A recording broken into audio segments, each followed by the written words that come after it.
திருப்பத்தூர் அருள்மிகு ஸ்ரீ நின்ற நாராயண பெருமாள் திருக்கோவிலில் புரட்டாசி உற்சவ விழாவை முன்னிட்டு பெருமாள் அன்னவாகனத்தில் பவனி வந்து பக்தர்களுக்கு அருள் பாலித்தார். சிவகங்கை மாவட்டம் திருப்பத்தூர் நகர் மையப்பகுதியில் அமைந்துள்ள புராண சிறப்புமிக்க அருள்மிகு ஸ்ரீதேவி பூதேவி சமேத ஸ்ரீ நின்ற நாராயண பெருமாள் திருக்கோவிலில் புரட்டாசி மாத உற்சவ விழாவை முன்னிட்டு பெருமாள் அன்னவாகனத்தில் பவனி வந்து பக்தர்களுக்கு அருள் பாலித்தார்.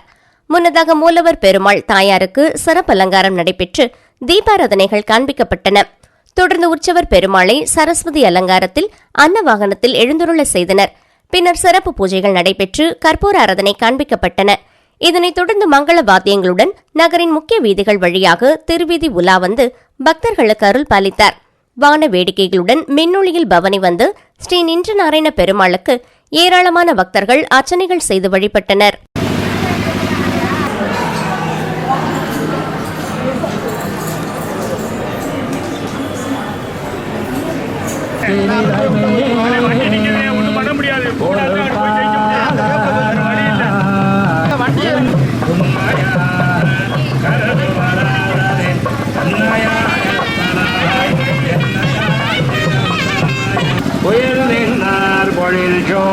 குரு நம்பி முயல் என்ன